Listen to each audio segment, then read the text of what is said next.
What's up, everyone, and welcome to Project XTalk, an Xbox podcast, episode number 203, presented by Save the Game Media. I'm your host, Kevin, and on today's episode, we're going to talk all about the future of Halo. Ubisoft is in trouble, and so much more. Before we get to all that, gotta introduce my co-host. He has returned, JamPackSam. How are you, my friend? What's up, man? I'm doing very well. I'm happy that I was able to make it this week. Obviously, we have a third host for the week because I wasn't sure if we were going to make it happen, but lo and behold, pulled through. I get to rant about Shattered Space, and I'm very excited. Yes, absolutely. So, like I said, you were tentative, so I was like, oh, Yes. I gotta round up the troops. And Captain Logan from the Xbox Expansion Pass from Keel Hall Podcast, let's see if these podcasts, if anybody doesn't know, graciously accepted to come on and chat with me. Logan, how are you doing, my friend? Ahoy, ahoy, mateys. What an interesting week in gaming this is. Oh my God. I can't wait to get into it with you guys. But I have to call out because I know that it's spooky season right now, and I know that you all probably partake.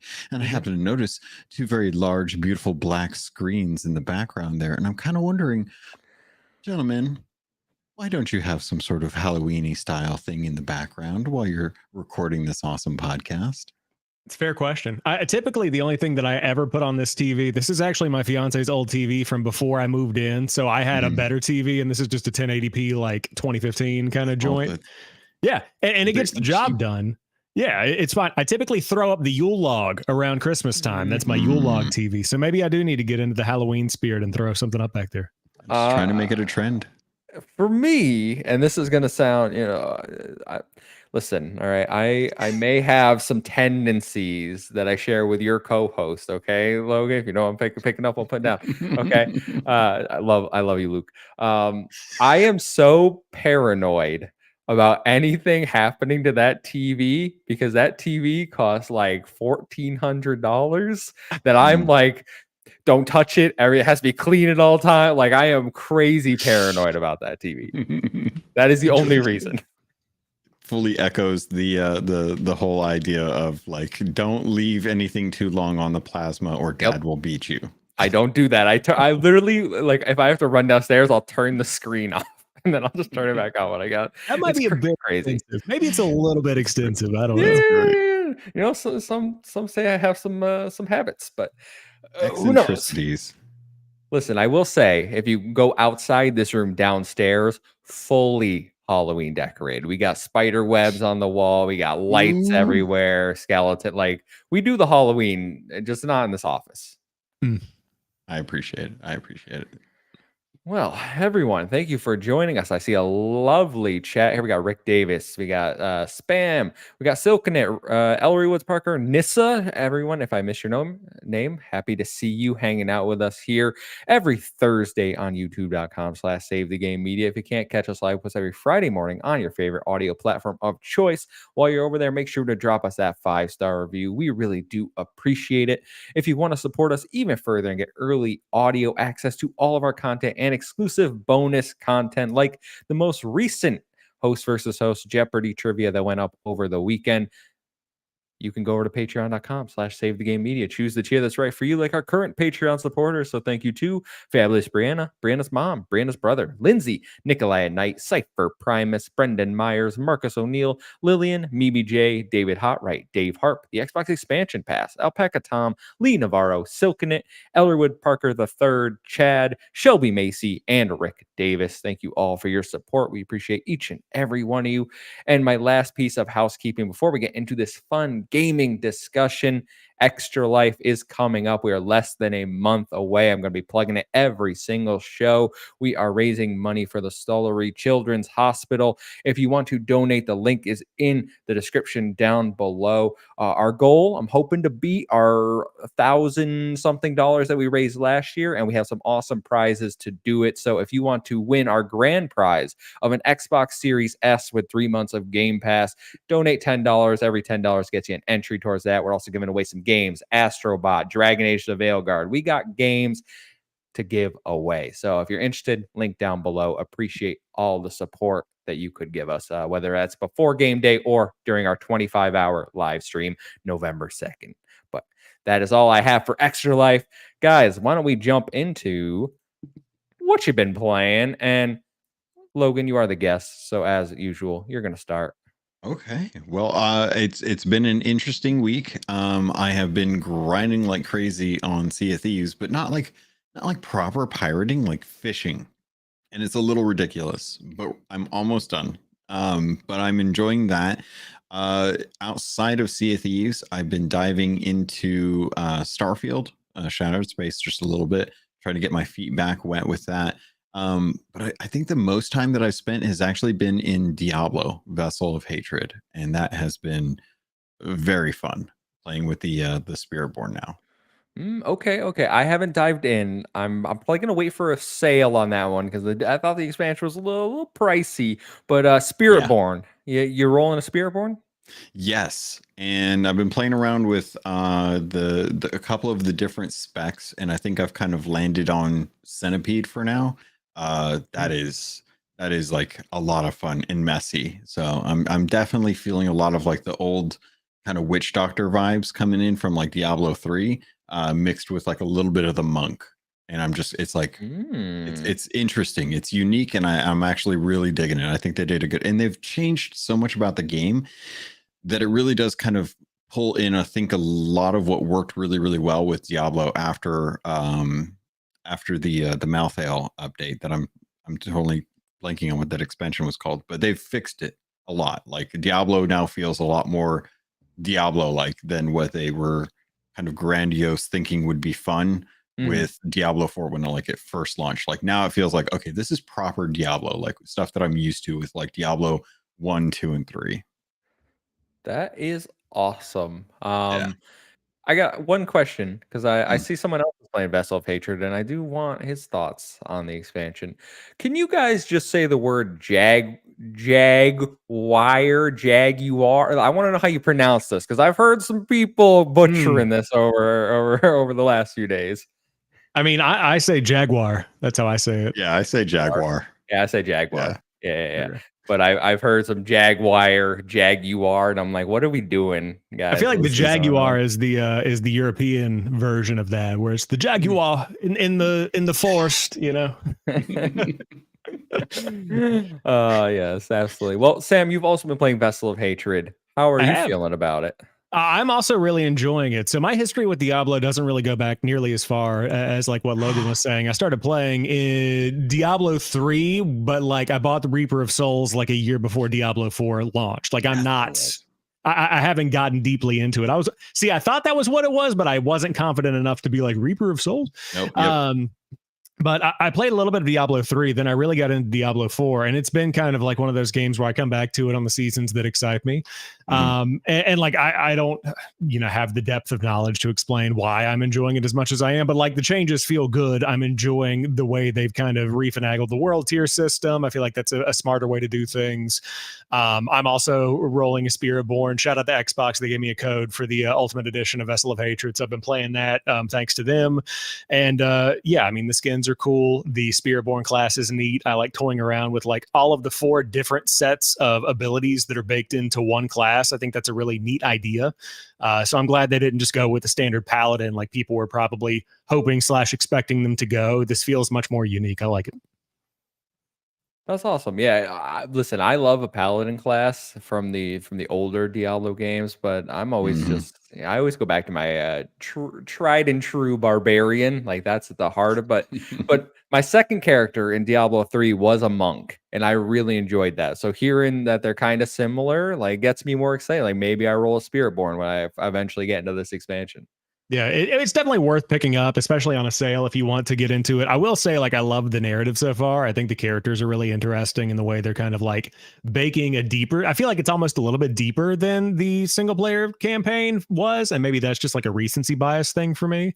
I'm curious, Logan, have you like gotten deep into the campaign at all and gotten into the missions and kind of started feeling out those characters? Yeah, no, I really do. It harkens back a lot to Diablo 2, which I think is really like it's a nice feeling because there was a lot that was like missing with Diablo 4 and Diablo 3. Like, obviously there's just zones and there's just history and lore in there. So getting back to that that jungle kind of biome for Diablo feels right at home, and I really loved it.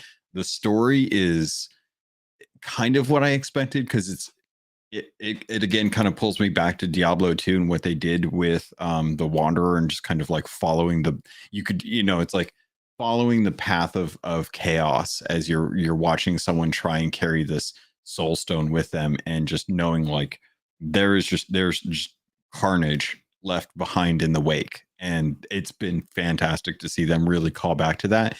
And the way it looks, like I'm playing on PC with my 4080 Super, and it is like I've got all the ray tracing. It's beautiful. It's just like it's really amazing to see what you can do when you have a team that is dedicated to the actual style, and understands the assignment when it comes to that franchise, which I think we'll talk about later on. But yeah, like Vessel of Hatred, excellent expansion. So far I haven't gotten to finish the campaign, but I love the changes that they've made, and I think they've done an amazing job addressing a lot of the feedback that the communities had about how to balance the leveling system, balance the Paragon boards, balance the gear, address a lot of the interactive stuff that you need to do, and just make it more fun.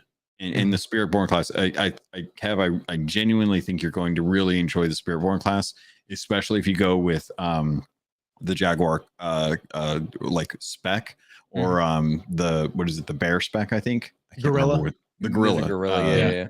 I think those two are definitely going to be right up your alley if you enjoyed the monk. I think Awesome. that's probably going to be your most enjoyable one to go with. Yeah, that's awesome. I can't wait to play it. Maybe I'm feeling December, because I feel like December is pretty empty for me, so I'll have some time to like go to the things that I've missed, like Vessel of Hatred. So it might be a good December game for me. Yeah. Yeah, definitely. I will say, before we move on from Vessel of Hatred, I do have to complain and put one more community piece of feedback. And I complained about it on Threads, so the people that follow me on Threads will know what I'm going to say. But it's wild to me that I can buy the game on Xbox, the expansion on Xbox. I log into the PC account, which I boot up through the Xbox app, and I know it boots up Battle.net on the back end. I get that. I understand. But then it recognizes my account. It sees that I have a level 25 Spiritborn character in the account. And it's like, you don't own that. You can't play the expansion. What are you talking about? You don't own that on PC. You just own that on Xbox. And that's such an antiquated way to do it when I'm booting it up through the Xbox app. And I know that's because of the back end of Battle.net and the merging of Activision Blizzard. So I'm just old man screaming at the cloud at this point. However, irritating little grating things that they could probably fix in the future. So just a piece of feedback to the ether from me. It is very annoying that Activision Blizzard games are not yet play anywhere, because like Starfield, you buy the expansion once, you have it both plays. Like, that isn't an issue for the other parts of Xbox's ecosystem. So they really need to sort that out. Yeah, it would be nice. I would be spending more time with Diablo if it were on PC, but I know that my fiance wants to play it on Xbox in the living room. So I'm like, I'm just going to buy it or use the code there. So I might rebuy it on PC because I want to play on PC. So yeah, just piece of feedback that I hope they fix in the future. Yeah, for sure. Yeah. Well, Sam, let's stick with you. Shattered Space. You've been playing the Starfield expansion. Logan, I don't know if you've jumped in yet. Just a little bit. I'm totally fine with you guys if you want to get into spoilers or anything like that. But I'm still trying to get my feet back into like Bethesda games. Yeah. A weird control scheme. Okay. Yeah. So not used to it. We'll try not to spoil anything. But Sam, I've been waiting. I went on a quite a tangent about my feelings about Shattered Space 2 weeks ago. I want to know how have you been enjoying your time? It has been a wild ride, because I think if you had asked me 2 weeks ago, I probably would have been much more down on the game than I am tonight. And so I'll just take you guys on my journey through Starfield. So I booted up on Xbox. Boy, let me tell you, this game runs like hot garbage. It's real bad. It's real bad. And I mean, like, I know that. What mode were you playing on? What mode? 60? So I went in and I tried switched to them on the performance mode. I switched to the performance mode and I'm like, because keep in mind, I haven't played Starfield since they dropped all these updates. Like I played it in September of last year and then I dipped because I was like, I'll wait till it's better to come back and do more questing. Booted up immediately, 60 FPS. Is it though? You know, you like get in and you're like, okay, it's 60 when I'm on a desolate planet of nothing. And then I go into like a giant city and it cranks down to maybe 40, depending on what planet you're looking at. Like it's so weird in the way that it kind of runs. So I get now why they were like, hey, we have performance mode. Might not be great though. So yeah, it does not run well in performance mode. The Shattered Space Planet runs even worse. So it's just like there's so many beautiful effects, and don't get me wrong, it's a very good looking thing, but it's clear that it's very poorly optimized, or the creation engine isn't optimized well, or Xbox is just weak. I don't know what's going on. But it runs really, really poorly. So after that experience, I was like, you know what? I'm just going to play it on my PC. I'm just going to see what it's like. So shout out to Xbox for the ability to boot it up in the Xbox app. Everything carries over from the cloud. Immediately, I've got the full ultra wide DLSS is on. You know, I've got all these things. My computer is not new. This is a 2019 computer that I'm playing on. Immediately, like playing very, very, you know, acceptable settings of like medium and DLSS on. I'm getting like 50, 60 FPS depending on what I'm looking at. I'm like, all right, phenomenal. So I'm back in. The more that I played it, the more that I kind of came to terms with the fact, and I'm curious if you guys have the same feeling about Starfield and Shattered Space, both of them in general. I feel like I kind of had to will myself into this place of like, I don't want to say like blissful ignorance or like, I guess selective, like what suspension of disbelief. That's the term that I'm looking for, where I kind of have to remember I'm here to enjoy these characters, get into this story, go on these quests, and kind of get into the storyline a little bit more. Because on a base level, when you go back to Starfield and go back to Shattered Space, I came off of Space Marine 2. That's a game that, like, that's a gamey game. You know, like you dive in, it's guiding you through the story. It's got these giant, like running really well, high performing missions, things like that. Starfield is not that, and it feels even jankier when you come off of that. So getting into it again, I had to kind of have that suspension of disbelief where I'm like, oh man, this game runs really badly. However, what are these characters saying? What's this world like? Oh, look at that landscape. You know, I posted some shots on social media of like, this is a really beautiful game at certain points. So I kind of did the you know, Luke classic of finding the fun, and like I ended up enjoying it more than I thought I would. Is it a must play? Nah, but it's like more Bethesda if you really like that and you're willing to kind of throw yourself into that. So that's kind of where I landed on it. Okay. Did you beat it? Like the main story? I have finished the Shattered Space quest. Yeah. Okay. So Logan, we'll go to you after, because I do want to hear your brief time with it. But I will say, Sam, if you hadn't switched, even at 30 FPS mode on the Varun planet, runs awful on the Series X. I don't know. I mentioned this 2 weeks ago. I was like, I don't know if it's the particle effects. I don't know if it's the new enemy types, like zipping in and out of the time space continuum or whatever they're doing. Man, this game runs rough. And then this is also the only time in Starfield where I've had a pretty good experience with bugs. Like I heard other people say, "I'll still bug Bethesda," and I was like, my Starfield playthrough has been nothing but fantastic. Yeah. Nah, the quest where you have to go to a campsite is all I will say. I don't know if you know, the most buggy quest I've ever experienced. I had to reload multiple times because the things you had to find at the campsite were either invisible or not showing up. It was so frustrating. Once.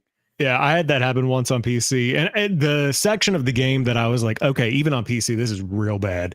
It's the final mission of Shattered Space where there's like a lot of action. You're running from like point A to point B. You're just like sprinting through this giant facility. And I'm like, man, I'm getting 20 FPS. This is just real rough right now.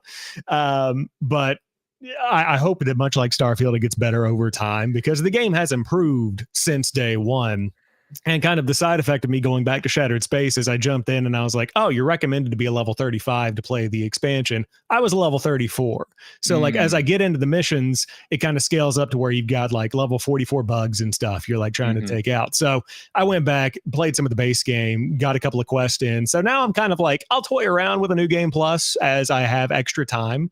So it's gotten me back into Starfield, and I'm kind of deep into that world in a way that I wasn't previously. So it is fun. It is good. I enjoy it. But boy, like Bethesda just has so much work to do. Please make a better game. Yeah, I was level 40 when I booted back up the game, and I don't know if this makes the game run worse or whatever, but I only play in third person and I only use melee weapons, as I've mentioned before. So, yeah, my Starfield experience, like I went in and I was like, this is the character I'm gonna play. He's a space cop that only uses melee weapons. Okay, a very unique play style. So I don't even know what the guns really feel like in this game, and that's by choice. But when I was in that final mission, Sam, when I'm running back at like sprinting and then they just warp away from me, man, I was about to like, should I just pick up a gun? Like, this is so discouraging. Like, I spent 50 hours just meleeing everything to death. And now these dudes won't even let me get close to them. Yeah, that's annoying. That is annoying. Yeah. So those are my thoughts on Shattered Space. I'll probably keep playing some Starfield. It's still in the back of my mind, but now that we have Diablo and the game that runs super well on anything you play, I'm like, well, kind of want some frames in my life right now. So I think I'm gonna grind some dungeons. Well, Logan, you've said you've touched it briefly. How has your experience been so far? Oh god, I wish I could say that my experience was actually playing the game. I've had such an interesting time. So I installed it the day it went live, like a couple days before, when Luke and I were talking about it on XEP. And he reminded me that it was Play Anywhere. And I was like, oh, okay. So I went in and checked and I was like, oh, sure enough, I can install it. So I install all the updates on my PC client. And I get into playing it because I wanted to jump in before it went live, just to kind of get my feet wet and see if I could get back into the controls. That was rough because I typically play games on PC like in borderless windowed mode. So that way I can tab in and out and it doesn't really like minimize the screen or anything. And that's just kind of like the way I typically go about it. And every time I wanted to like move to the right, my cursor would go off into the other window or the other screen.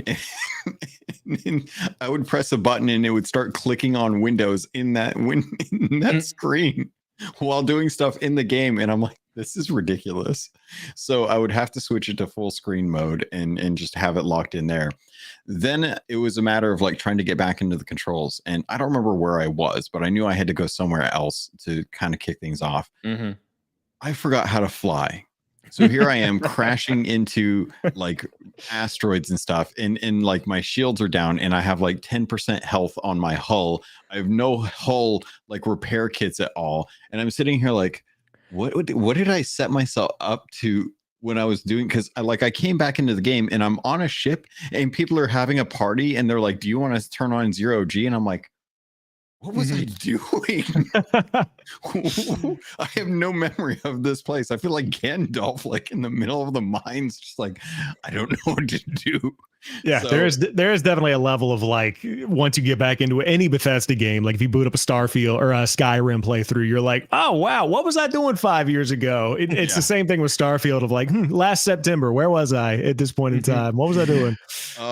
So it was rough. But I ran into the same instance because I think I'm like level 36 or 38. I can't quite recall, but I know that I got to a planet and I went to like the main like Shattered Space planet and I started wandering around and it didn't click for me at the time that was the expansion because I was wandering around and I started doing some of the quests and then I realized like, oh, I have no ammo. I need to go like buy some ammo or something. So then I fly away and I didn't pay attention to where I was because I didn't realize it was Shattered Space. How to get back. So I don't know how to get back. I don't know where to go to get back to the I'm going to give you a very helpful hint. If you go to your quest log, You can just click on Xbox. I think it's the X button, but it'll automatically tell you what planet. Like if you on your quest, it'll automatically bring up the fast travel to that area. That's good. That's good. Because I'm on another planet right now, just getting experience and like filtering through my skill points because I don't know where to go. Yeah, that quest log, the Starfield quest log carries my navigation through this game because I'm like, I have absolutely no idea where to get like whenever I'm tracking down the powers, get me back to the little space station immediately. Fast travel me there. I don't have time to wander around and do this flying thing. I'm good. No, but I will say I don't think the onboarding for Shattered Space is very clear at all. Like when I booted it up, I was like, how do I start this thing? And then it just kind of get like there's a quest in there, but it doesn't say like shatters. Like it's not for me. It wasn't like clear that this is the Shattered Space quest. Yeah. So I just went to some random galaxy, and then it was like space stations here. Like we should help them out. And then I did what you did. How do I dock at this thing again? I was just grinding against it. Which isn't the first time I did that, by the way. That was when I first started playing Starfield. I didn't know how to do that. I was ramming in there. I was like, is there like a place I have to like fly into? And my brother told me I was an idiot. I was like, you just gotta lock on. I'm like, all right, well, forgot. Okay. That's so that was very much like my experience. After a while, I was just like, I'm just gonna get everything knocked out on this planet. I'm already here. I've got like 80% done. I wish I knew how to get like the little cruiser to be able to drive around right now because I don't know how to get that either. Like when I got into Diablo 4, the first thing you do when you start out as like a spirit born, they're like, hi, there's a big quest here. Come do this quest. And you immediately start following people around to do this quest. And they're like, all right. And then you get sucked away to the new zone. And that's how you start the expansion. And this one, I'm like, I didn't realize I was in the expansion until I left and couldn't figure out how to get back. And then I was like, addressing the buggy thing as well. Yeah, please, because I don't know how to get it either. So I was listening to Kind of Funny talk about because Greg Miller's like a big Starfield guy. He's like, that's his thing. He's kind of made that part of his identity. And so he was like, when you boot up the game, if you haven't played in a while, you got to get the RAV8. You can't miss it. And I'm like, all right, cool. It's going to boot up and be like, oh, you got a buggy in your inventory or something. So you have to go to the space dock port or whatever they're called. Talk to the homeboy that's there with his little iPad that's trying to fix your ship, and you can buy a RAV8 there for 25,000 credits, I think it is, which is like nothing if you're in late game. So that's how you get it. However, to your point about onboarding, I would have never known that if I hadn't been able to Google it on Reddit and then they, tell me where to go with it. And so like, shout out to the community for carrying how to even do half of this stuff because, I guess Bethesda's all about that discovery experience. And I'm like, can I just like, I'm playing a game. Can you just like guide me along a little bit maybe? Yeah, I was already committed. I was on the planet. I'm like, I'm not leaving. I don't need ammo. I only use this thing I'm gonna whack everyone to death with. So I just sprinted everywhere. I have my jetpack. I was flying, so like I got that fully upgraded. It wasn't the worst experience, but it probably would have been quicker if I had a car. Yeah, would have been nice. Also, to the control scheme, not to dwell on Shattered Space too long. Bethesda, can we like consolidate healing options here? Can we like I don't why do I have a trauma pack and a med pack? No. Why can I eat like a square wad of beans? Just let me heal, dude. That's all I want. Sam, this is what they imagine you doing. Like when you're playing, you're like running through and then you're like that is what they expect you to be doing in a Bethesda game. Like that is just like mid battle. I don't want to have to be like, oh, I'm about to die. Let me go into my aid menu and like find my med pack that's alphabetically organized here. And I know I can put it on the quick menu, but then I run out of med packs. So then I got to switch to trauma. It's so annoying. It's slow. It's bad. I hate it.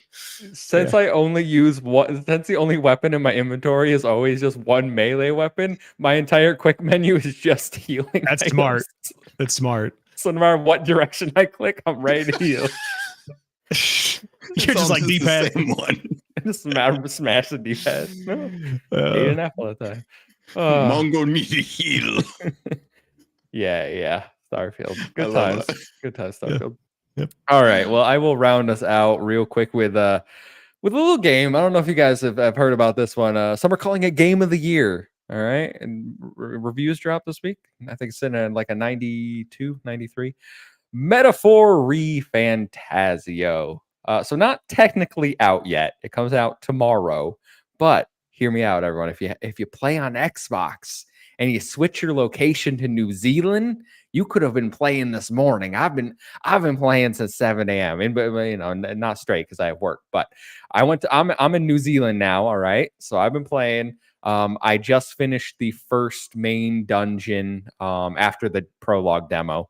So I did the boss fight there, and the game just continues to impress. This game is phenomenal. It takes everything I love about Persona and then adds in a Final Fantasy job system to make it even better. Like there's so many strategic options you can have with your party members now. It's not just, oh, one character can use anything he wants. The other ones always are going to be the fire user, the ice user. Like now anyone can be anything.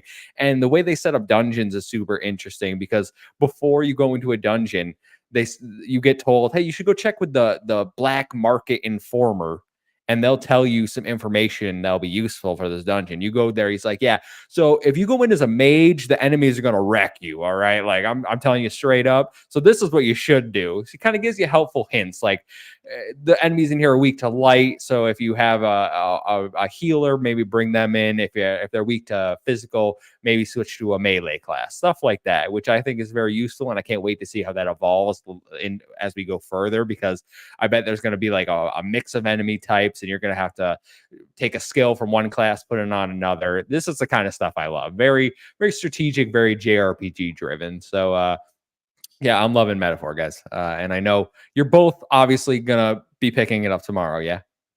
Oh, I'll defer. We were given the option to be able to review this over at XTP, and Luke, you know, due diligence asked me straight up. He's like, "Do you want to play Metaphor for a review?" And I was like, "No, I am not." I appreciate and love that there are so many fans of JRPGs or just like the turn-based RPG out there.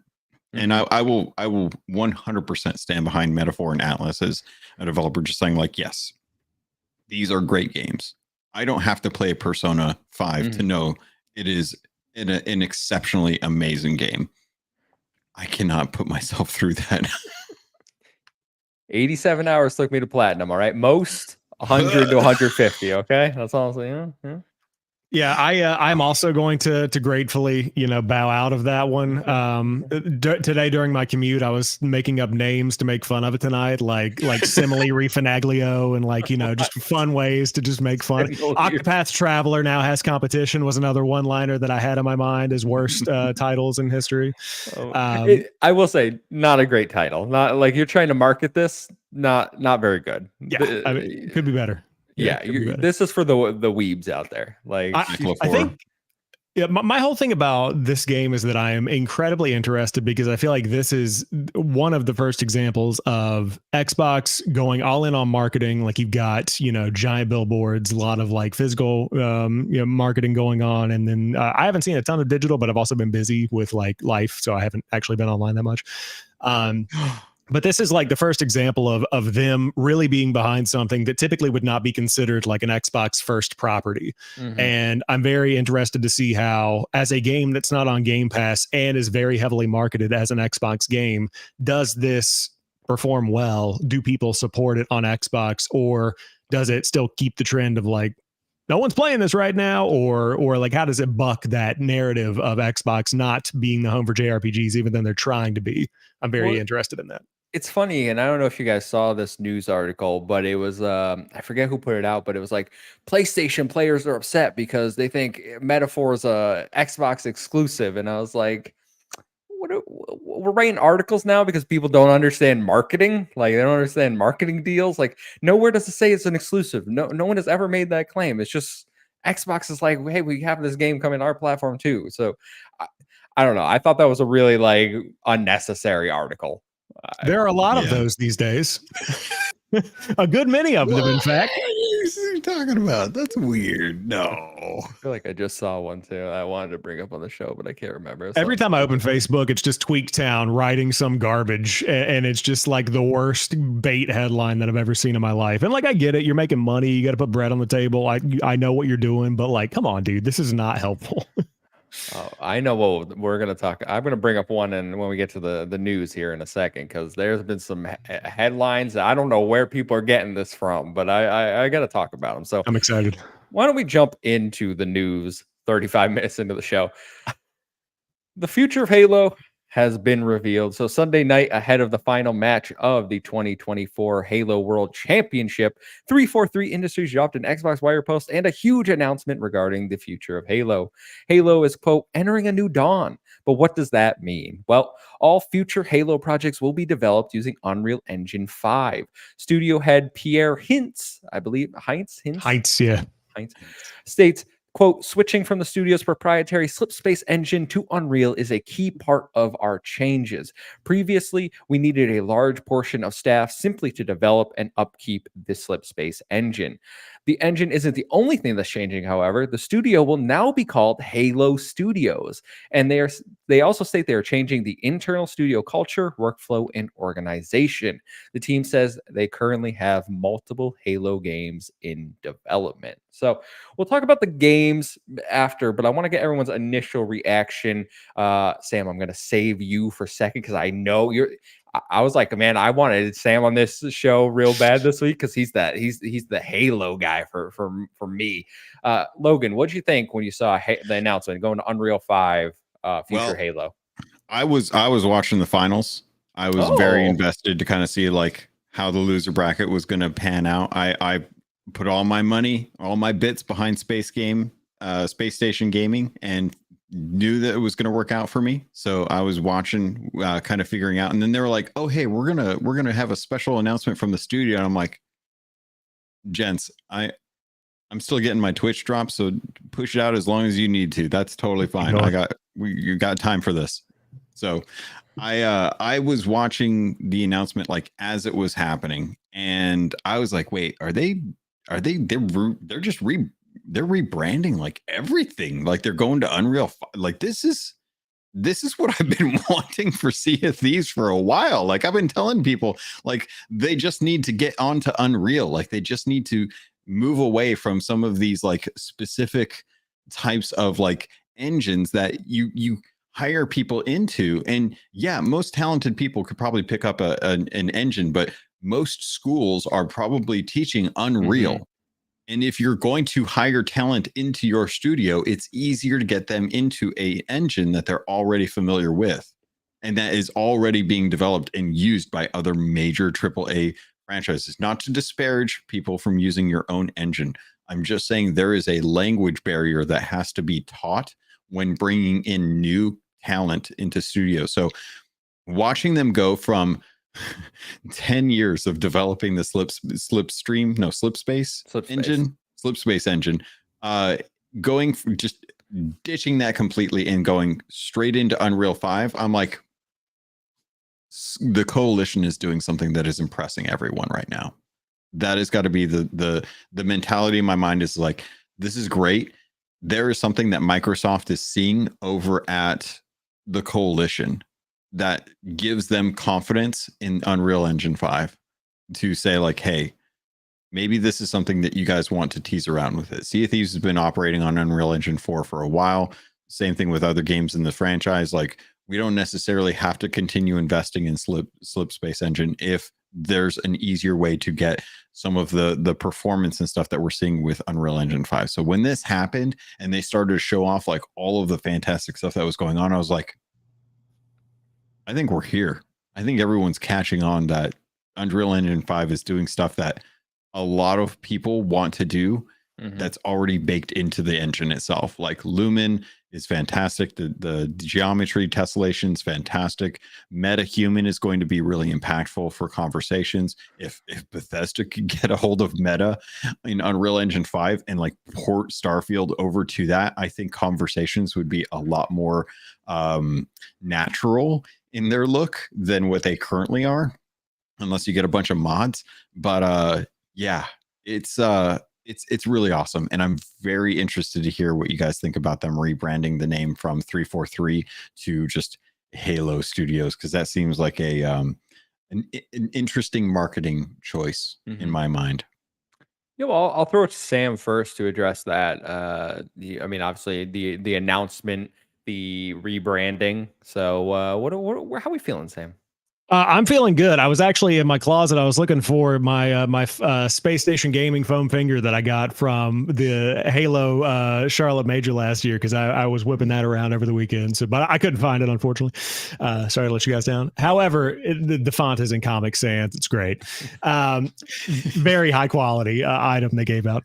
I'm excited. I mean, I'm pumped. I put on Threads as kind of a reaction. It's like, you know, I think that there's a air of hesitation and a lot of doubt within a lot of the like smaller communities online, but like this is a moment where it's okay to be hyped. Like this is legitimately a new start for Halo, and I think that's where the new name for the studio comes from.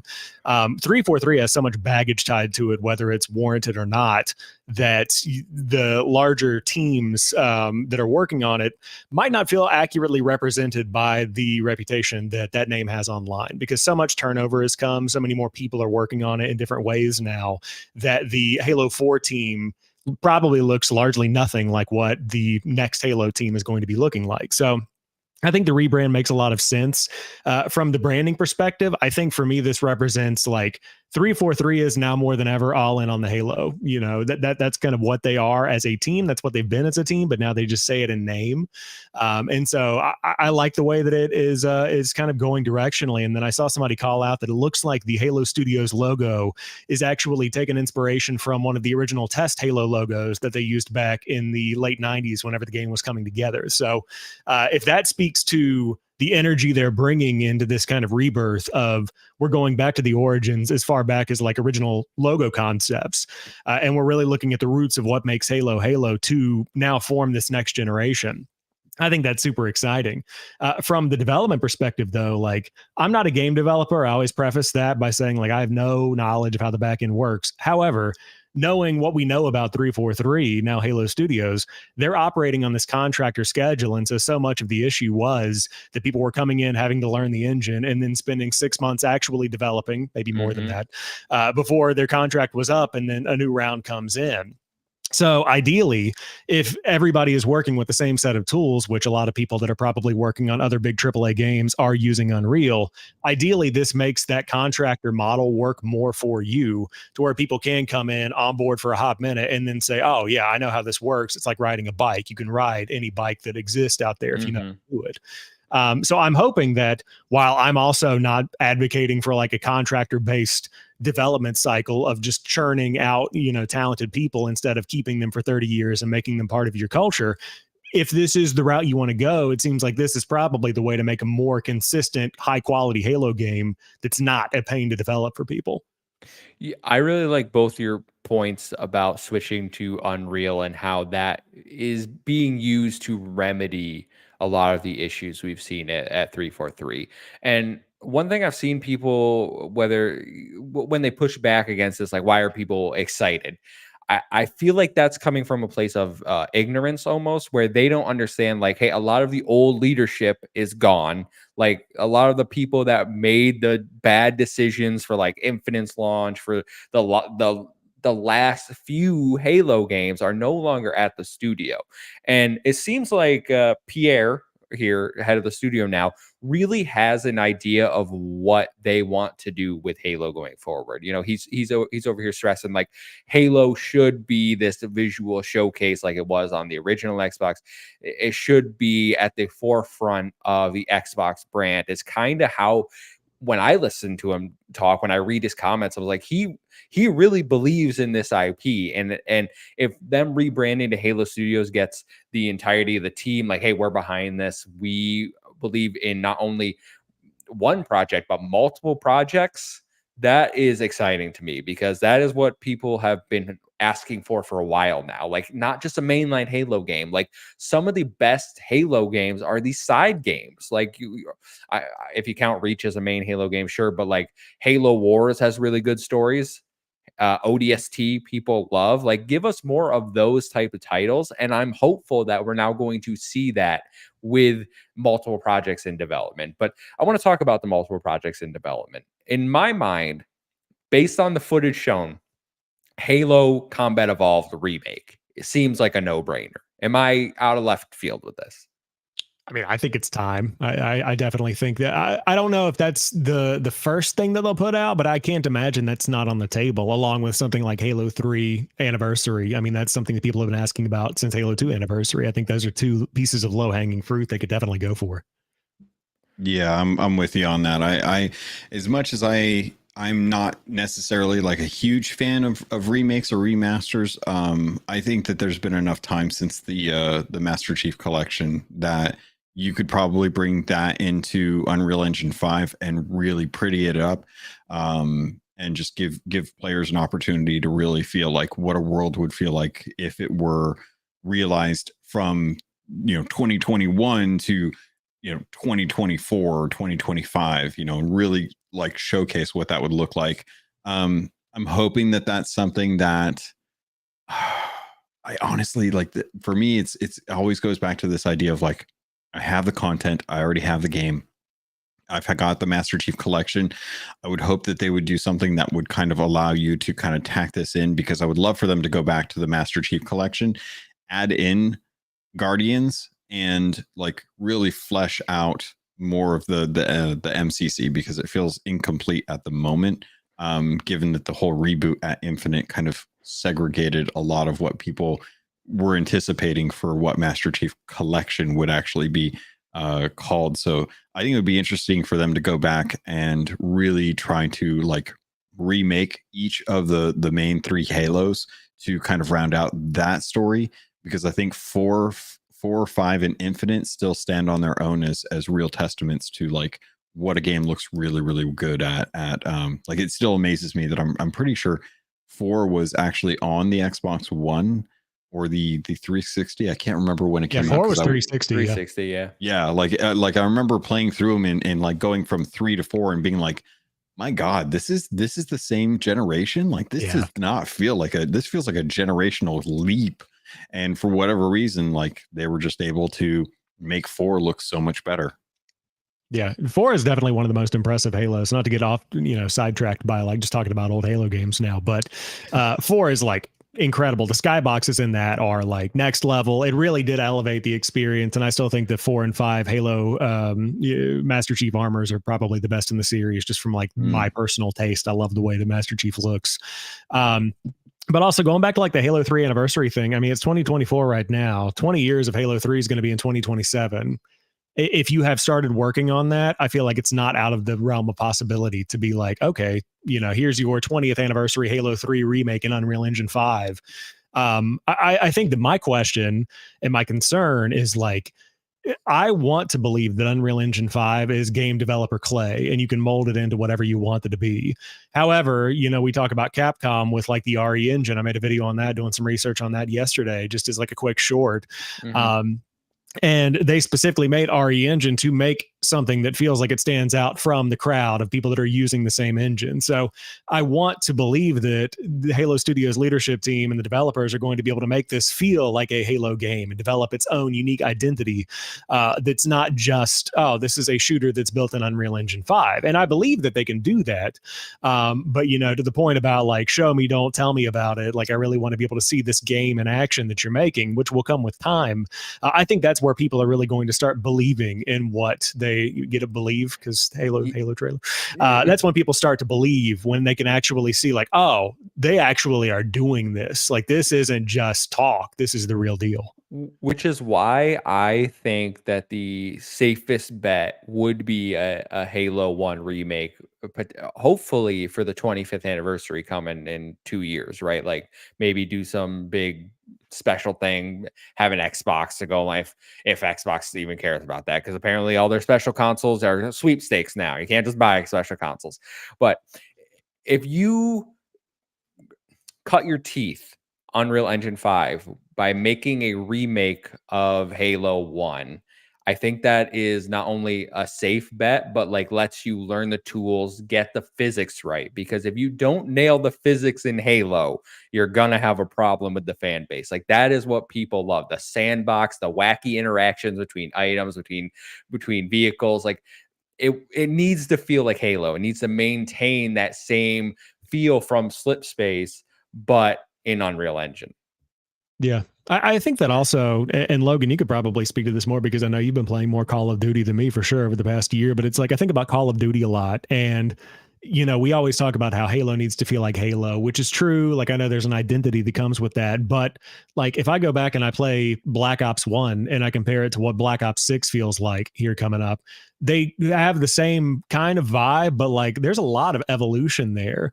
And I know that 343 tried different evolutions of stuff in Halo 4 and Halo 5 and kind of got back to the basics with Infinite. But I think that while we want to continue the feel of a Halo game, there's also got to be room for innovation, right? Like you've got to be able to say, okay, this is a new start for Halo. This is what the next like evolution of this game is going to feel like. And it's got its roots in what it was, but we got to redefine here because you know, you don't want to make a game that looks really pretty, but ultimately, yeah, it's going to play like a 20-year-old game. Like you've got to modify it appropriately, I think. Yeah, we don't want pistol snipers like the original Combat Evolved. Yeah. We don't keep the grappling hook. All right, just retcon that grappling hook in because yeah, keep grappling hook. You can't ask me to go back after swinging around corners. All right, I need that. 100%. Yeah, 100%. Yeah. So I'm excited. I'm optimistic. I am feeling better about Halo than I have in a while. And I think that, you know, another thing to kind of close out my thoughts, I think about how Fortnite has all these skins and how they're like continuing to evolve because Fortnite, correct me if I'm wrong, launched in Unreal Engine 4 and then got the Unreal Engine 5 upgrade. Mm-hmm. Yep. So like imagine a Halo where let's say the next big mainline Halo game, you can get all of your standard like microtransaction stuff, earn battle pass cosmetics and all of that. But it comes with you to what the next game is going to be. Or because everything's being built in Unreal Engine, Halo Wars 3, you can use your Spartan from the next Halo game in Halo Wars because they're using the same engine, same assets. You can just carry it over. Like, I don't know if that's possible, but I would love for it to be, to make me feel like I've got some stake in the game. And I swear I'm not describing NFTs, I promise. But I would love to be able to see that kind of idea. If they were non-fungible. Yeah, just non-fungible armors would be great. If they just carried it forward like a legacy to the content through better legislation, I think that we would have more rights to our content. We need better legislation for our content. Am I watching the Star Wars prequels right now? Let's all just talk about legislation. That's the nerdiest thing I've ever said. All right. Yeah, you just talked about metaphor refantad. Come on now, it's not the nerdiest thing. Simile yeah, simile refanaglio. Yeah, you've been talking about that for a while. So I have a question, guys, because I was bringing up articles that I don't really get where people are coming from. I've seen a lot of articles this week about PlayStation fans being excited about the Unreal Engine Switch because somehow that indicates it's going to PlayStation. I don't see the connection there besides people hoping that's what it means. Switching your engine doesn't automatically mean we're going to a different platform. So I'm very confused about that. They just need, it's just them trying to like latch on. I feel like this is very much like them just trying to latch on search engine things to tie into Halo. They're like, oh, we don't have like any PlayStation news really to talk about. We can't make an alarm clock fast enough, so let's just like pretend that Halo is coming out on PlayStation, and that'll be our weekly hook into the SEO. Yeah, it's wild to see these kind of hot takes. And I mean, like, we're living in a timeline where, yeah, it could totally, come to PlayStation. However, this is not indicative of that by any means. And I think if anything, it shows that, like you were saying, Kevin, about the Coalition and Unreal, like, just because these games are being developed in Unreal doesn't mean that Gears of War is going to launch day and date on PlayStation. Again, anything is possible in the future, but I don't think it might happen. But yeah, this doesn't mean anything. And yeah, going back to the engagement bait, articles from before, I always see all these things of like, is whatever coming to whatever, and then the articles are always like, no, but maybe, and there's no like value at all to it. But again, got to pay the bills. So if these rage clicks are what's going to do it for you, it. Congrats on dinner, I guess. I don't know what to tell you. There's one website, I can't remember what it is, but if you just search "is blank game coming to Game Pass," I'm pretty sure they just have like an AI bot that automatically writes the article saying no or yes. Is it True Achievements?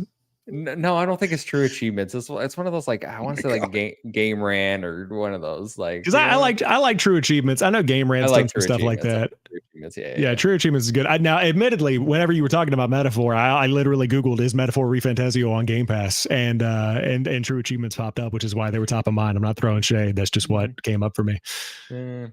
Well, Sam Heaney writes in with a question about this. He says, "Hate to play devil's advocate in what is mostly positive and hopeful news, but for the sake of conversation, is the rebrand of 343 and doubling down on Halo a potential major rake that Xbox has set itself to step on? If the next Halo game comes out from Halo Studios and it's a bomb, or even just underwhelms like 4 or 5 and Infinite, what do? Rebrand again? Take the IP away from the team named after the franchise? Halo really needs an undeniable win, and that sets the expectation bar and need for success higher than it's ever been, especially now that it's going to internally compete with Call of Duty's metrics. When does it become better to preserve the IP's legacy and let it rest rather than continually bruise its reputation to the point where it becomes irrelevant?" I mean, in my opinion, if there's one thing that we've learned from the past 10 years of content in both movies and TV shows and games, it's that nothing can ever rest and be left alone, and that everything should be desecrated in the name of capitalism. So, that's kind of where they're at with it.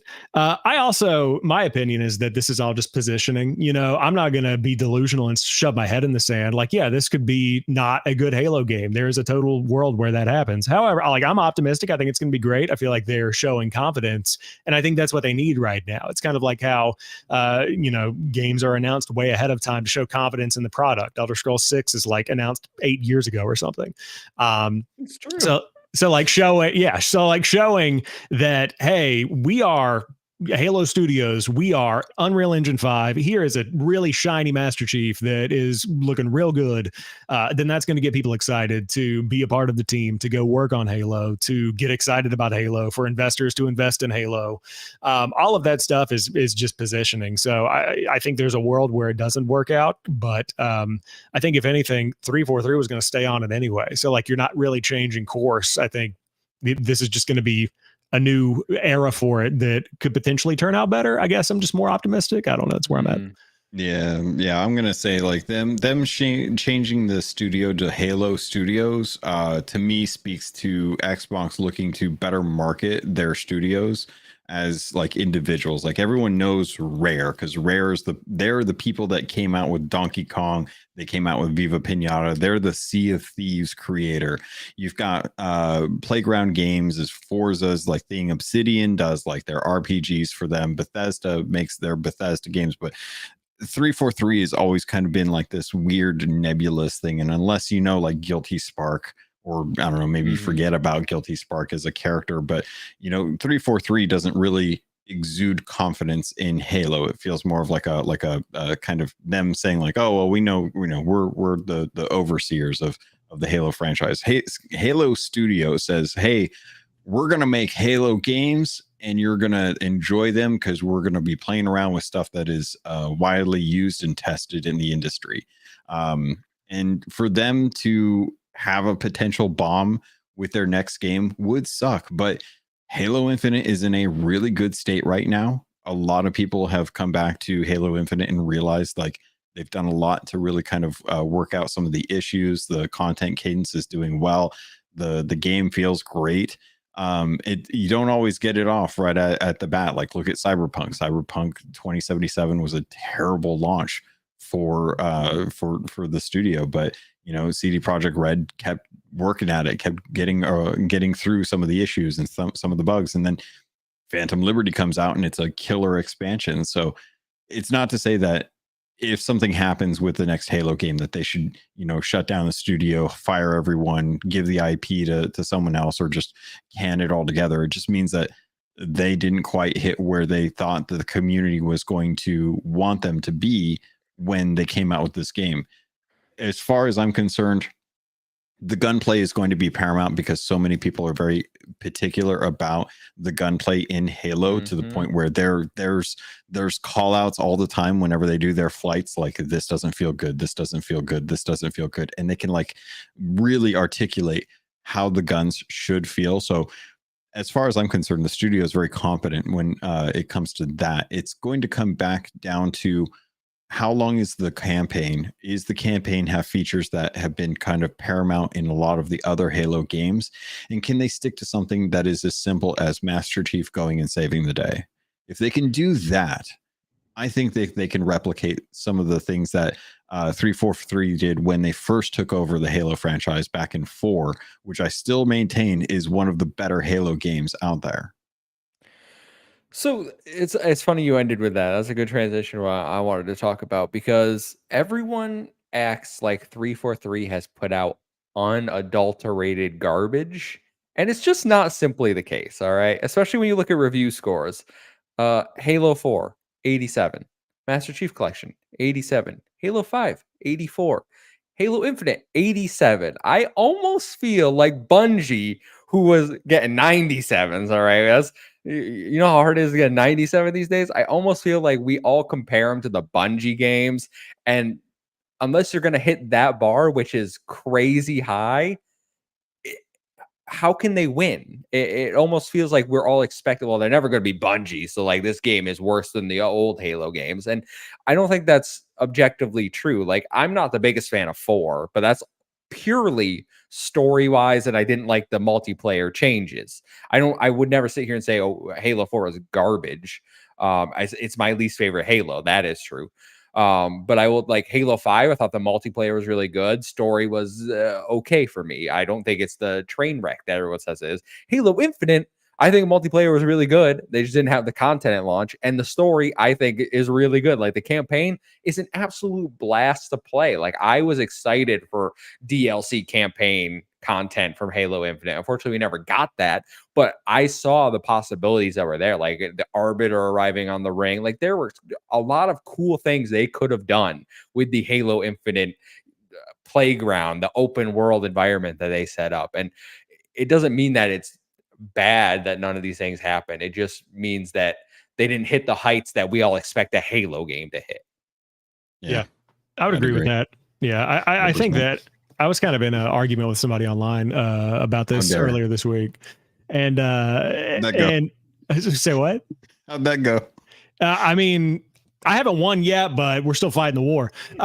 So you know, we got to finish the fight, as they would say. But my whole thing is that when you look back at like Halo, that was a groundbreaking game that defined what the Xbox was, because there wasn't really an FPS that had done it in that way up until that point. And so since then, we've hit this kind of different level of evolution that's required to really wow people in the same way that Combat Evolved did. And whenever it comes down to it, like, how do you reinvent something that is Halo in the way that it needs to hit that bar that people have for like, oh my gosh, this is a revolutionary, like, decade defining game? I mean, I can't remember the last time that I played a game that I felt that way about, because we've seen basically everything that there is to be, you know, seeing up until this point. And so I think that, you know, to David Hotright's call out in the chat, a lot of it's nostalgia. Like, I think about how people think about Bungie and Halo and old school Halo. You miss that period of your life. You just have fond memories of that game because you played it when you were in middle school and high school with your friends, staying up until 2 a.m. Eating Taco Bell and drinking Mountain Dew. Like, you miss that, even though the games were great and the stories are great. And I'm not taking away from what Bungie did, because they like set this on a trajectory for success, but it's not what you think it was, even though, like, I myself have admitted I am blinded by nostalgia for a lot of this stuff. Like, I'm a fanboy. It is what it is. But I think that Bungie's been held to too high of a standard. Not to say they shouldn't be held to standards, but you can't set that bar to the point that you expect every game to be a 99 out of 100 every single time. I think it's unrealistic. Yeah, if Microsoft's getting upset about games scoring mid to high 8s, I think we got a bigger issue. Like, maybe low. You're approaching Square Enix territory of we're not happy with it, didn't meet expectations. Yeah. All right. I'm curious, Sam. Did you play Zelda Breath of the Wild? I did. Yeah. I did not finish it, but Okay. So you never jumped into Tears of the Kingdom then? Safe to No, assume? no. I watched a little bit of it online, but I didn't play them back to back. No. Kev, I know you played through those, right? Nope. Haven't touched them. I know. So I wanted to bring that up as a good comparison because Sam, I think you really nailed something there where we have like this revolutionary approach of what an FPS is on a console. It was the first time we'd really had a controller in our hands and an FPS actually feel good. If you take away like Perfect Dark and like GoldenEye as like the precursors to what Halo Combat Evolved was going to eventually become. Tears of the Kingdom was very much, in my mind, that as far as open world goes, completely non-linear storytelling aspect of it, and the sense of discovery that came from Breath of the Wild was so revolutionary that it created such a big zeitgeist that so many other games have tried to pull that off in their own game since then. I think that we are expecting that kind of thing every time a Halo game comes out. And that is just not the case. That's why Tears of the Kingdom is rated really, really well, but it doesn't have that same zeitgeist moment that Halo Combat Evolved did. Yeah, I would agree. And it's like, I don't know how to fix that. Yeah, like I think that's just like how we are. I think that social media has made obviously everything so polarized in every area of life, but everything's reactionary. And if something isn't wowing you within the first 10 minutes, then there's immediately 8 videos from Dreamcast guy that are like talking about how this is the end of the world and everybody should stop buying these things. And you can't live life like that. Like you've got to think critically a little bit and actually, set realistic expectations, go into something with an open mind. It's just, it's a weird period of time right now for games overall. So I feel bad for people that are just trying to enjoy stuff, which I feel like our communities and, a lot of the people that interact with us, like that's what we're trying to do. And you can still totally do that. It's just, you've got to kind of remove yourself from that narrative and that situation. Yeah, but did you see they made Master Chief a woman? I did not, and I have no interest in No. seeing that, so I'm good. Nope, didn't quite see that. Okay, I'll show you guys after the show what I was talking about. Man, the grifters out there, they're getting clever these days. Let me tell you. I've seen some screenshots shared online of stuff that I'm like, brother. Every now and then, in some of my comments on TikTok, I want to reply with the grass emoji and be like, just hoping you touch it. Just like as you're scrolling, just maybe touch some grass. Hoping for you. Yeah. I didn't name no names. When do you name names? I did. I named names. Yeah. Oh, okay. Go to JamPackSam's YouTube channel. Let him know. Throw my Twitter under the bus. I don't care about it anyway. It's fine. Actually, please don't. I don't need that heat. All right, guys. The last story before we get out of here, probably not nearly as long. Ubisoft's in trouble. So this broke after we recorded last week. Bloomberg states that Tencent is currently in talks with the Guillemot family, founders of Ubisoft, and are looking for ways to stabilize the company and bolster their value following stock market drops massively over the last year. Options could include taking the company private, with Tencent currently owning 10% of the company. Ubisoft responded and said they are exploring all strategic options. So I'm gonna get my thoughts out there and then I'll open it up. Ubisoft, I'm gonna look you dead in the eyes. Where are you? You're right there. I'm not the biggest fan of your games, okay? I haven't been since 2013. Let's get that out. Rayman Legends was the last one I can say, oh, you really knocked this one out of the park. You're keeping my Splinter Cell hostage. You tease us with a remake for years, and where is it? It's been 4 years. And then what? Nothing. You start putting out the same game every year. You're delaying the one Assassin's Creed you should have made 20 Assassin's Creeds ago. No wonder your stock. Skull and Bones came out. All right. No wonder your stock prices are dropping. Okay. You are making bad decision after bad decision, making the same game over and over. People are tired of it. There's only so many times that they can do the same open world checklist. That said, please don't sell to Tencent. They censor games. They're controlled by the Chinese government. Like, it's not a good situation. I would rather you sell to Embracer Group than Tencent. That's my piece, guys.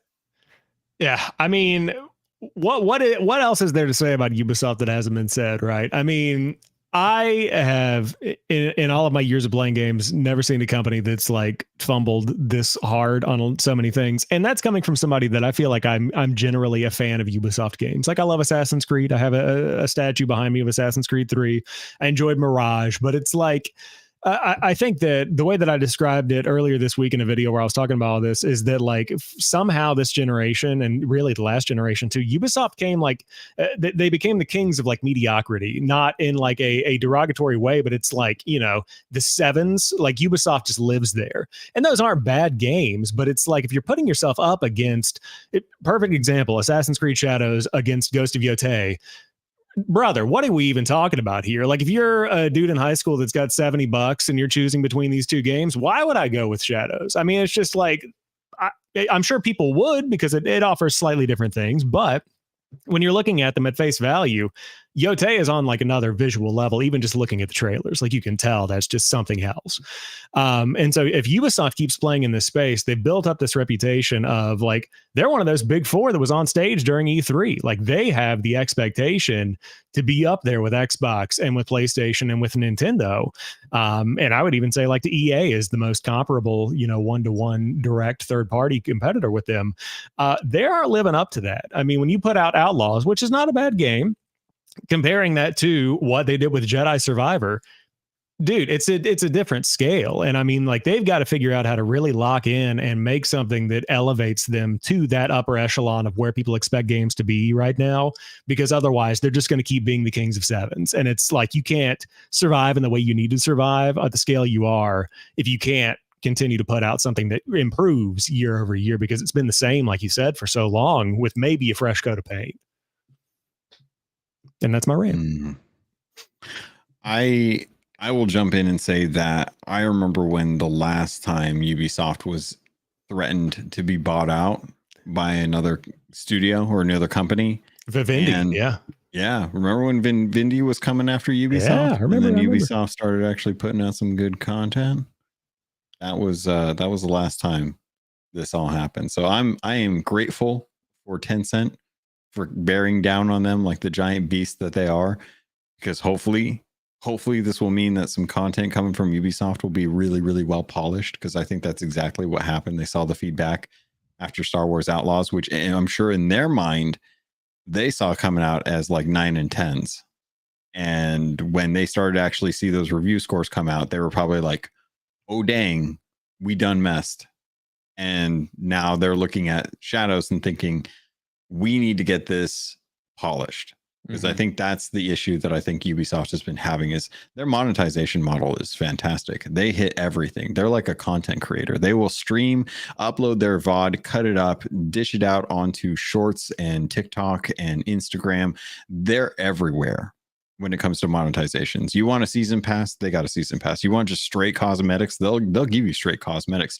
You want the early day access, fine. But if you want the statue, they got you covered. And if you want to get the budget like 3 months down the line, they'll give you that too. Don't even want to buy the game, just want to stream it, subscribe to Ubisoft Plus. You're gold. You get all the content that way. They don't have to, they have like every single monetization thing. So when it comes to them knowing how to monetize their game, they're everywhere. And I think that's the thing that frustrates people the most, is because they see that more than they see the actual gameplay. I actually really like the last Assassin's Creed, but I think they're putting out games so quickly that they are not taking into account the polish that they necessarily need to hit to get some of the scores that they need to continue like being able to do what they're doing. And the worse games to review, the less likely people are going to buy them early, the less likely they're going to jump into the season passes, the less likely they're going to buy into those cosmetics. So then what's left? You got Ubisoft Plus, you've got the collector's editions for the diehards, and then you've got the budget people that are picking them up well after the game's launched for half the price. And that's not sustainable. So I'm hopeful that they'll be able to come back around. I don't like the idea of Tencent sniffing around them, like they're going to be able to pick them up, because I'm not a fan of Tencent and what their principles are with their studios. But I've been saying that for years. So I think that this is a good opportunity for Ubisoft to really kind of take some time, if they can, to showcase like, hey, we still know how to make really good games, and we're not going to let someone else come in and dictate that. And if it happens, we'll have to see what happens. But I'm not a big fan of Tencent owning all of that IP. Yeah, all it takes is, as you guys say, make sure Assassin's Creed Shadow hits and it's near the 9 range. Like if it comes out and it's because people forget, like I know Ghost of Tsushima is really loved, but I think it's sitting at like an 82. Like it didn't come out and is the critical darling that everyone portrays it as, right? Like well, yeah, yeah, what a failure. So like it reviewed pretty well, but if you can hit around a 9 for Shadows, I think you're sitting very pretty. But the other thing in my mind, you gotta trim. No one wants to hear this. I'm sorry, everyone. You gotta trim some of the employees. You employ almost 20,000 people, and you're Ubisoft. You don't need to be this big. I understand you need to make Assassin's Creed, but I think we're okay if Assassin's Creed comes out every 3 to 4 years instead of every year, every other year. Like get smaller, save some money, like be a responsible company. I think even beyond that though, like getting away from the like headcount issue of it, you're trying to do too many things. Like you need to be really good at a smaller set of things. You know, like get back to the roots, in my opinion, of like really killer Assassin's Creed, great Rainbow Six Siege ongoing support and like upgrades for that game and future Rainbow Six content. Obviously, Splinter Cell is a big thing, but like what are we doing with Riders Republic over here? You know, like how many people are working on that? Why are we doing that still and thinking about the future of what that game and potential sequels could look like? Going with, I think there's a spot for the side projects with like Mario plus Rabbids and all of that because there's stuff for that. Just Dance is obviously making them a lot of money, but there are so many little projects that are like in test cycles right now where they're trying to innovate and get into like battle royale spaces or extraction spaces or party games or whatever. We are not in a spot to innovate and grow right now. Like, please put all of those resources into like a really sick original Assassin's Creed remake, like with modern visuals in a great engine and make it a visual showcase like the original Assassin's Creed felt, you know? I think that, you know, Logan, you mentioned the IP. That's the value of like, I mean, imagine a full ground up remake of the same vibe and tone and aesthetic of I don't know why I said it like that. Assassin's Creed. Like really nail that. And that would immediately be like, oh my God, Altair's back. Like it looks as good as I remember it looking when I played it on my PS3. Like it's how I remember it looking, but actually looking like that. So much potential there. And then, like you said, Splinter Cell, like you have so many things you could do. And they just, for some reason, leave it on the table. I just don't understand the strategy. I think they are going back to the well on some of those. Like Prince of Persia has kind of had a really good year. Like that, I know that Metroidvania came out, critical darling. Don't talk about that. Don't talk. No, It's a secret. And then the Dead Cells developer made the Rogue Prince of Persia, Yeah, which is I think still in early access, but also people seem to like that. So like they're doing stuff with Prince of Persia IP at least. So like it gives me hope that hey, maybe they understand that they do have a good history of IPs, and maybe they should do something with them. Beyond Good and Evil 2, perhaps might be one to. Yeah. Okay. All right. I think they should really just green light and lock in 10 seasons of Skull and Bones content. I think that's what this company needs. Their newest season just dropped, and it brings in like a flying dragon to attack. What? Yeah. What? I mean, I've seen the trailers. It's out there. I don't. Skull and Bones. I thought this was a pirate game. Why are we fighting dragons? It's got mythical monsters in like the Kraken. It's got like megalodons in there. There's ghost ships. There's all kinds of fantastical creatures and stuff in there. I think they should get Jason Statham to fight. They should. He's in the movie. He should be a captain. He'll be the Meg killer. Bring in the little dog as well too. He can sit on the little bows or on the next to the helm. He'll be the pet. You get to be Jason Statham. 100% do it. You know what? I don't care. Absolutely. Well, good luck to you, Ubisoft. We'll see what happens. But guys, that is it for tonight's show. Thank you everyone for hanging out with us in the chat. Logan, thank you for coming on. Always happy to see you and chat with you and laugh with you. Been a fun episode. Can you let everyone know where they can find you, my friend? Yeah, I mean, I'm going to be on the internet over at Xbox Expansion Pass with Luke Lore, the Insipid Ghost, as we kind of talk about some similar topics coming up on this weekend. That'll be at 9 a.m. Pacific time, 12 p.m. Eastern Standard Time. Outside of that, Keelhauled is every Monday. I release my Sea of Thieves content there. Season 14 is coming up, and it's all about mischief. So they're bringing crouching and disguises and blow darts, harpoon guns, all kinds of fun stuff to the sandbox coming up. So hopefully it has a good launch. But yeah, you can find me in any of those places or over on X at CAPT_LOGUN. And thanks. Awesome. Everyone go check out Logan and his wonderful content. JamPackSam. Where can people find you? You can find me on YouTube and TikTok and Instagram and Threads and all those fun places at JamPackSam, talking about games, getting into arguments, having fistfights. Usual, casual modern social media things. No, we always have a good time. It's always fun. Been making a lot of videos, and obviously we're in the thick of the fall game release season. Got caught in a couple of weeks. I'm having a good time. So looking forward to having more chats on a regular basis. Back again here with you, my friend. Yeah, I'm looking forward to that Metaphor Re Fantazio short you're gonna put out tomorrow. Oh, yeah, okay. Yeah, sure. You can find me at the Muffin Mon everywhere. It's a 1 and 7 I, O and 7 A. Follow us at Save Game Media on all your social media platforms to stay up to date with our latest content. Until next